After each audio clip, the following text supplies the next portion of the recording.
गोष्ट आपल्याला स्पर्धा घ्यायची नव्हती आणि घेतलेली पण नाहीच आहे तसं म्हटलं तर. हा फक्त काय आहे, एन्जॉय. फर्स्ट जो आहे त्याच्यापेक्षा सेकंडला अर्धा मार्क कमी पडला असेल बस, पण फर्स्टचे पण मार्क एवढे होते, सेकंडचे पण एवढे होते की प्रश्न पडला की कोणाला कमी करायचं कोणाला जास्त. सगळ्याच्या सगळेच मुलं तुम्ही टॅलेंटेड आहे, अगदी काव्यापासून तर मोठ्या या मुलींपर्यंत सगळ्याच्या सगळ्या मुलांनी इतका छान रिस्पॉन्स दिला. म्हणजे मला इतका आनंद वाटला. वैजापूर सारख्या ठिकाणी मला वाटलं नव्हतं असं की इतका चांगला रिस्पॉन्स इथे मिळेल म्हणून. कारण मी येवल्यातनं आली आहे, मला माहिती आहे. आम्हाला छोटासा जरी हा जर समर कॅम्प आता येवल्यात जर असता ना तिथपर्यंत गेलं असतं, इथपर्यंत म्हणजे थोडंसं जरी काही असलं ना एवढा काही रिस्पॉन्स येतो, एवढे ऍडमिशन होतं विचारताच होईल. आणि इथे मला असं एवढं बरेच वर्ष झाले ना मंदिराला, तर खूप असं वाटलं नाही की होईल गर्दी, पण त्या मानाने मला खूप समाधान वाटलं.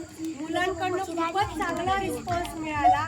आणि सगळ्यात महत्वाची गोष्ट म्हणजे तुम्हाला इथे जे शिकायला मिळालं ते आपल्याला कधीही विसरून जायचं नाही. काय काय लक्षात ठेवाल तुम्ही? मला खूप आनंद, बाकीचं जाऊ दे, मला खूप आनंद वाटला की सगळ्या मुलांच्या तोंडून एकच शब्द निघाला पहिल्या वेळेस, ओंकार. का त्याचं महत्व मी तुम्हाला सांगितलं.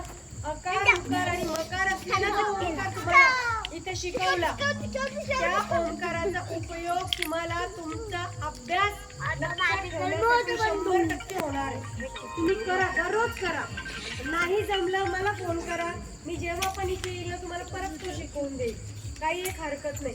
परंतु तशा पद्धतीने तुम्ही ओंकार जर म्हटला तर जे काही तुम्ही वाचाल त्याचं तुमच्या स्मरणात हे दीर्घकाळ राहील, परीक्षेच्या वेळेला आठवेल. आलं का लक्षात? कारण त्याचे जे व्हायब्रेशन असतात ते आपल्या मेंदूवर सकारात्मक परिणाम करतात. दुसरी गोष्ट, तुम्हाला इथे नाचा कुदायला मिळालं, सगळी फिजिकल ऍक्टिव्हिटी तुम्हाला करायला मिळाली, त्याने तुमचा शारीरिक विकास चांगल्या पद्धतीने झाला. ओंकारमुळे